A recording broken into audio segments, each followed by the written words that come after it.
Mayong adlaw mga ma'am sir. So karon ma'am sir, balikon ko na akong pamilya ma'am sir no nga halos isa na kasumana nagkaaming taw gabi.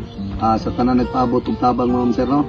Salamat gyud kayo sa inyong kamayo sa atong isigataw. Maura gyud ni atong kalipay nga makatabang tagtaw nga hangay jud tabangan. Wala na ko ilain ni kabalo sa inyo mga ma'am sir. Ang pagpasalamat na gyud. So karon ma'am sir, ako sa nagtuon tong pamilya ma'am sir no. Kapit pa. Ay adlaw te. Ay, nakadumdum baka sa tayo.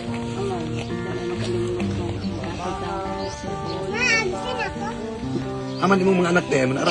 Mga gwapa na, daghan din nakapansin siya mga anak ng mga gwapa. Unsa man ang dungag te? Ha?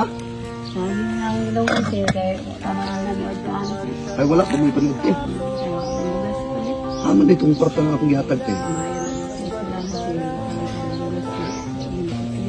Magibayad din mo sa eskwelahan. Maayo juga tao tinok.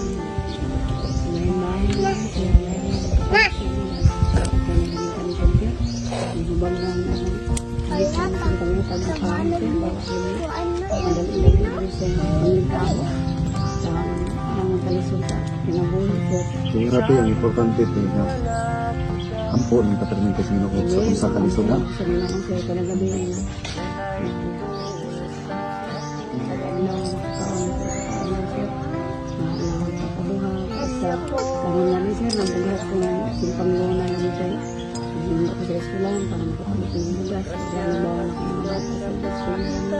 Oo, nabugat ka karon di. Nadong paglabang sir. Kasi pagkabugan ako, nagubang na akong ipon.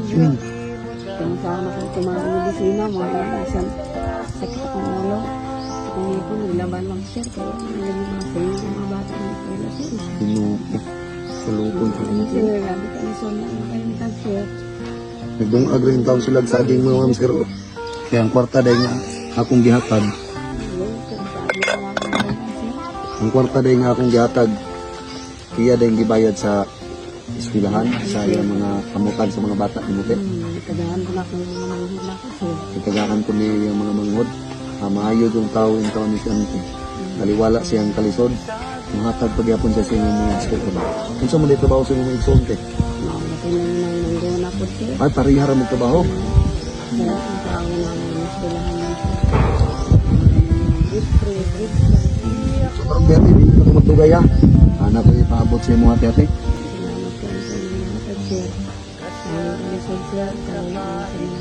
Ikuti.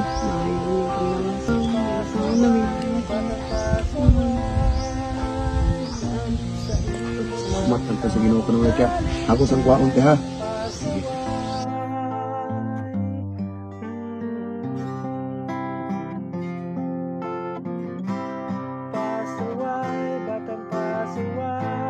Kani kayo kami sa mga ate-ate. Ay bukas dito. Ha? Sige na ate-ate.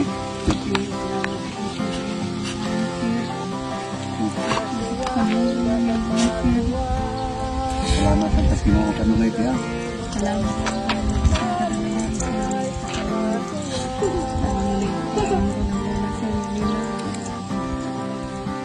Nabugat daw siya ante. Munang lilit si makapangguna. Ganit eh. Sa inyo mga yung sir na natang sa among grasyo. Hindi na kita sa importante.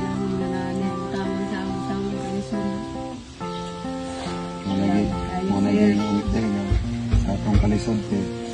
Sa people na natong kalitasan. No? Siyang Ginoo te. Kabalo man ang balance sa panginabuhi sa tao ha. Mga ito na yung pinaka-importante te. Naliwala sa atong kalisod at agian sa atong kinabuhi. Dili lang gyapon ta makalimot ito palagad sa kalitasan ha. Nabugna ka man kaning kalibutan natin. Naging te kapag sumantala rin tayo sa kalibutan, di ka magdugay. Kahalag ko bro tate, basta dato kapag lang tao sa Ginoo. Puro na pinipiprodugay. Kung na hindi ko ngayon sa Ginoo din.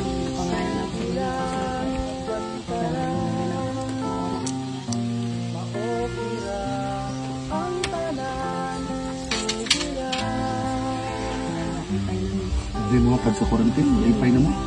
Alitre na among kagutan, sir. Sir. Sige, te, kanite, naadri ang mga kuha na, kompleto ni Dili Ate. May mga dilakadri, nakaniho, bukat kayo, dilakanin ka na, be. Oh. Nga ato lang sa yung plaster, ah. Pre, ano na ito yung plaster, te?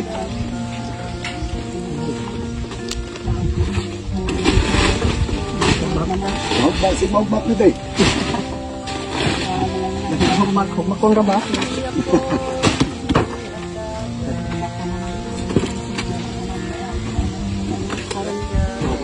Dito lang tayo ka. So dili na ko magdugay tiya. Sa maro to ha. Salamat ang tas Ginoo kanunay te. Kay moabot ang panahon te wala man gani sa imo ang swerte basi na sa imong mga anak. Ha? Anak lang ha. Kana paningkamot to. Advice na ko sa mga anak te, ingnaray mong anak paningkamot mo eskwela para dili mo maparehas ko ah. Kay basi moabot ang panahon sa pag-eskwela sa imong mga anak. Masulbad ang inyong kapobrehon. Ha? Lagi sir, makawala lang yan. Sabi na sir, pag gusto nila sila pagtaro, makawala lang yung kapuan. Ang mga anak ni ante, mga gwapa, gaya ni Junior kapansin. No, kaniyo alit ni be. Na, mga gwapa ang mga anak ni ante. Tama ni mong magawa mong kuhan. Kung sabihin nga mo. Si Michelle. Michelle. Kung sa'y grade ani? Preschool na. O, sige lang te, basta. Importante tayo sa itong kapobrehon, makapaeskwela tayo anak mo na, blessing na sa kitasan. Ha? Te, dili na ko magdugay ha. Ligit te. O, sige. O, sige ra, kunting lang kanunay dito ha. Sige. Sige te.